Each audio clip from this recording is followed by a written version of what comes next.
Champions League second leg preview. We have a lot of big games. But before that, guys, again, welcome to the channel. Make sure to like, comment, and subscribe. And guys, I am truly excited for the second leg of the Champions League because we got big matchups. Let's start off with the first match day of the second leg, and let's go straight into Sporting versus Bodo Glimt. Again, this game, first match finished off Bodo Glimt 3-0 against Sporting at home for Bodo Glimt in Norway. Again, they're playing on turf. Maybe some teams could see that as a disadvantage, but now heading back to Portugal, Sporting is playing at home.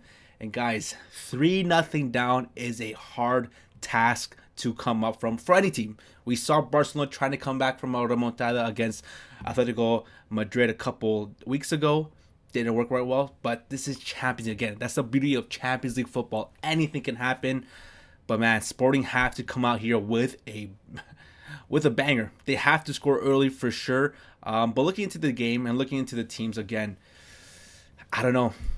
Head to head, last game as well. Let's look back at that game.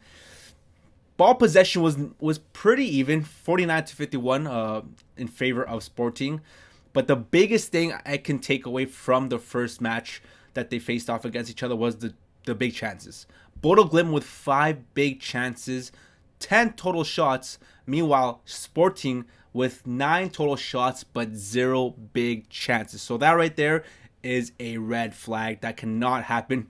That could definitely not happen in the second leg.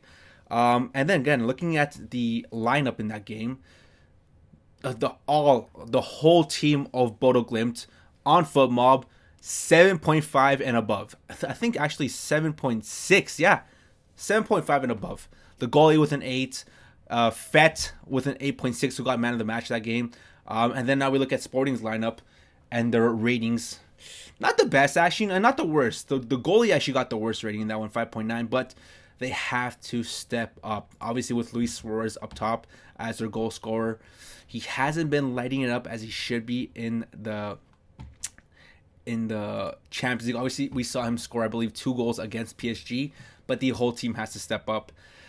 Can we see a comeback from Sporting? To be honest, I'm going to be real with you. I do not see it. I do see Sporting scoring first early on. Maybe trying to get that momentum switch. You know, the fans get rowdy and stuff like that. So that might help them. But I think we saw it again with Bodo Glimt against Inter Milan. And again, Inter Milan is a lot bigger team than Sporting. Sorry to say, but it's true. Bodo Glimt were actually able to win away at Milan, at the Inter Milan stadium. And yeah, that's nothing new for Bodo Glimt, right? They're able to play these teams even away and get those results. So I do, unfortunately for any Sporting fans out there, I do have Bodo Glimt winning or at least tying the second game and going on to the next round of the Champions League. Bodo Glimt, man. The star, I don't know, the unicorn, what's it called? The dream of the Champions League is still there. It's still there, and I can see it happening. I don't know why. I can see it happening. And I'm glad, because Bodo Glimt, the way they're playing, they deserve it. Let's move on to the next game now. Arsenal versus Leverkusen. And this is actually a big game as well.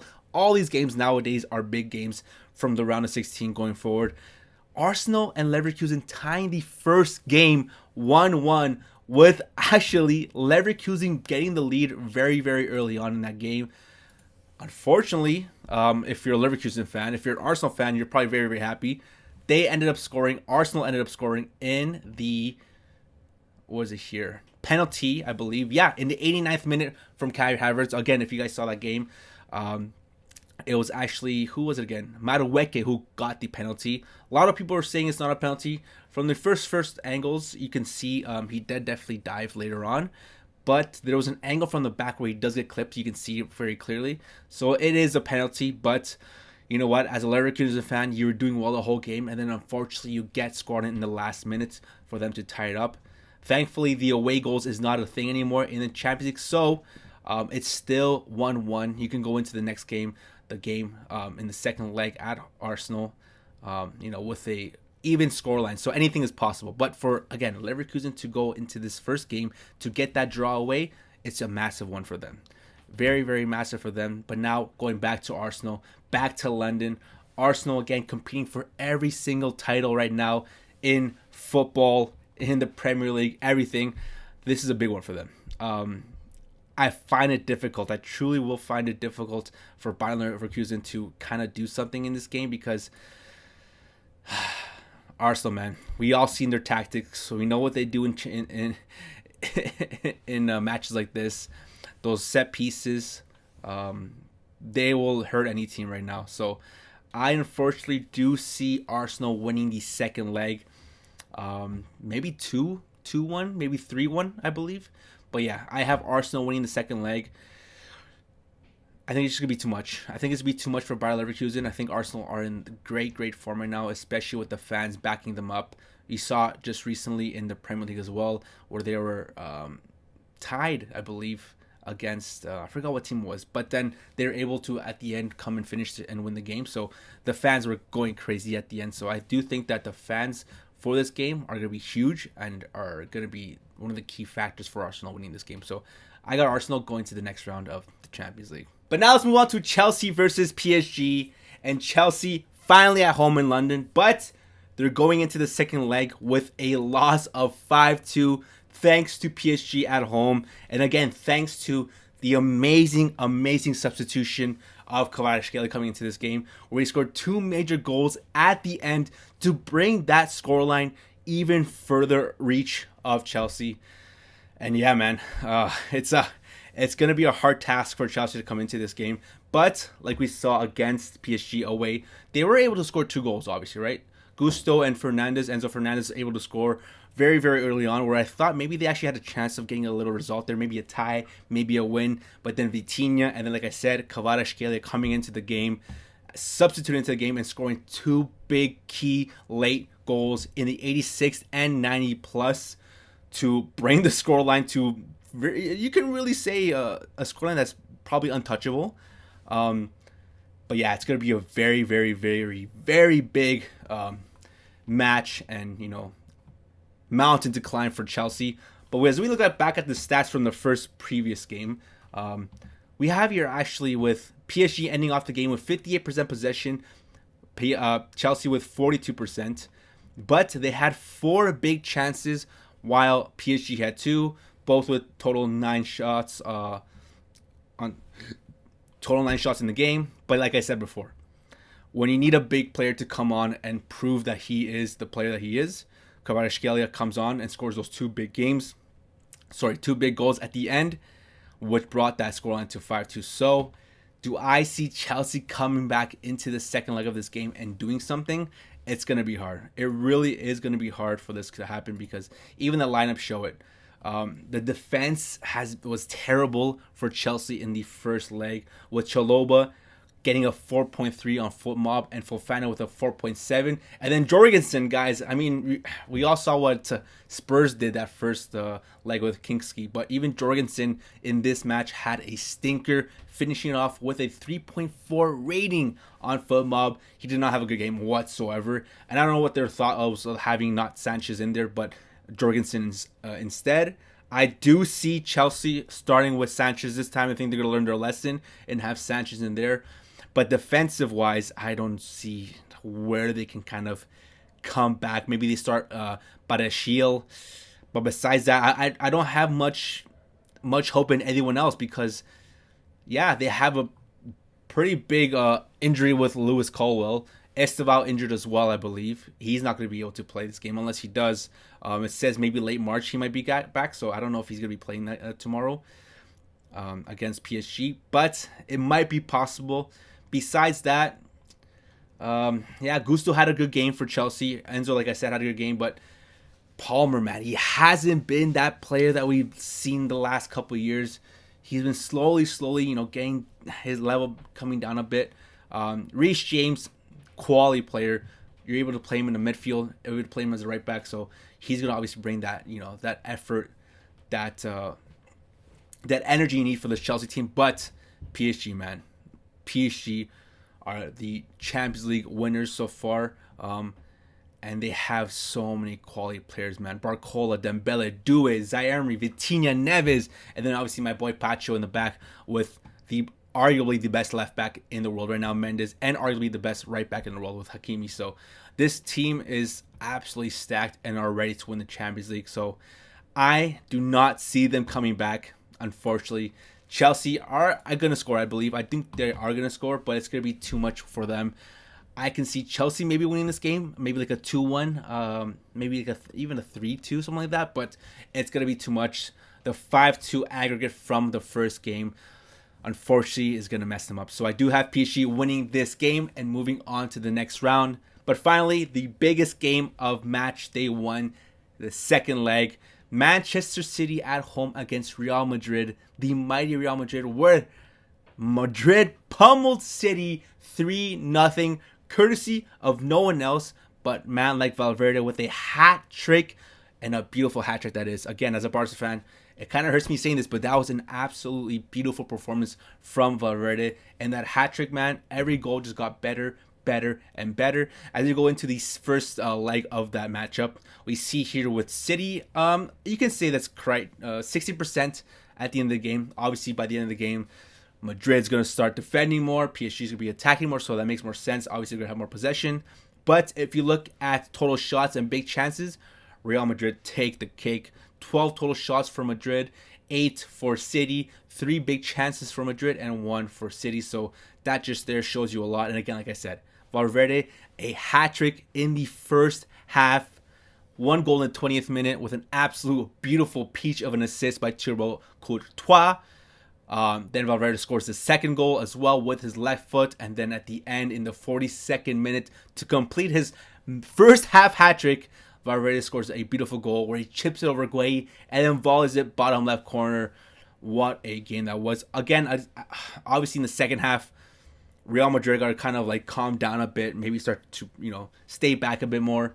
And we didn't see much more in the second half. No goals, nothing crazy. But when you score a hat trick in the first half, you kind of have, the tone of the game right there. But yeah, we look at the lineups as well. Pep Guardiola overthinking it once again, as he always does. Playing Kusanov as a right back. You have Rodri in there, who hasn't been the best. That Ballon d'Or Rodri that we've seen from a while. You have O'Reilly playing left back as well, who's much better as a midfielder. But then again, who do you put him in the midfielder? Who do you substitute him with? Doku. We thought in the first matchup that he was going to obliterate Trent down that left wing. But with Valverde on the same side as Trent, Valverde was helping a lot in defense as well. So, yeah, Doku has to really step it up in the second leg of this game. And then Haaland. You talk about someone who has to step it up. Haaland has to step it up in the second leg because he did absolutely nothing. If I look here, he had, oh my gosh, expected GA 0.01. Chances created 0. Oh my gosh. Touches in the box 1. Passes in the final third 1. Just absolutely terrible football from what we've seen Haaland in the first leg. And that's not the type of Haaland that we've seen, usually. But Rudiger and Huijsen have to get credit for that because we saw why Huijsen was a key player and a key signing for Real Madrid. He absolutely brought it in the first leg. Again, we saw it when he was at Bournemouth. He's an amazing player. He's great on the ball as well. And then Rudiger, an absolute animal, a beast. He did not let Haaland do anything. He was always on him when he tried to get a touch on. So yeah, that defensive pairing right there was absolutely beautiful. Vinicius missed the penalty like we saw in the first matchup, but I feel like he will come and score in this game. Courtois doing his thing, man. Courtois, the best goalie in the world, in my opinion. So I do think going into the second leg, 3-0 up Real Madrid. Manchester City have to find a way to score early on. Pep, is he going to overthink it? Is he going to try to do more switches in his formation, more attackers, something like that? I'm not sure what. But I think, obviously, Man City are going to come to this game, the second leg of a game, and attack more. They're going to have to attack from the get-go. So I do see Real Madrid just standing back, holding that, attack, and then counterattacking. Counterattacking with Vinicius. You keep legit. All you have to do is keep Vinicius on that left wing. Tell him to stay up there. Hold your stance up there. And once we get the ball, you send it to him. Send him for a long ball. Let Vinicius cook. Let him do his thing down the left hand. Cut in, cut out. When Vinicius is a one-on-one with a player, it's very, very hard for him to mess that up. So I do see Real Madrid scoring in this game. I do see City scoring in this game as well. I do see both teams scoring in this game, but I think with the attacking force that City have to come out with, they're going to get countered very, very hard as well. I do maybe see City winning the second leg. I think maybe a 2-1, a 2-2. But I don't think they're going to be able to come out from this one. Again, 3-0 going into the second leg is very, very, very hard for any team. It is possible. That's why we love football. That's why we love this game. And if anything, Man City are a great team to be able to do this. But Real Madrid are a Champions League team. They are a Champions League. They are the Champions League team. And I don't see them letting this happen. I don't see them having Man City score 3 goals or even more. They have to score more, actually. 4 goals if they want to go through against them, especially with Courtois between the sticks. So I'm going to go 2-2 in the second leg, but that's not going to be good enough. And Real Madrid are going to go through into the next round, the round of the quarterfinals of the Champions League. So, yeah, guys, I think it's going to be rough, but I do have some predictions that most people would think of. Obviously, like I said before, let's look back at my predictions. I have Bodo Glimt going through into the quarterfinals, beating Sporting. I do have Arsenal winning the second leg at home and going through to the next round as well. And then I do have PSG. Again, that scoreline is just too much to come back from. So I do have PSG going through. And like I said at the end, Real Madrid beating Manchester City to go through to the next round of the Champions League. But guys, that is my predictions, my second leg preview of the Champions League games for today. So let me know in the comments down below, what are your thoughts of these games? Do you guys agree with me? Do you guys disagree with me? Let me know in the comments down below. And as always, guys, make sure to like, comment, and subscribe for more videos like this. I'll see you guys in the next one. Ciao, ciao. Vamos.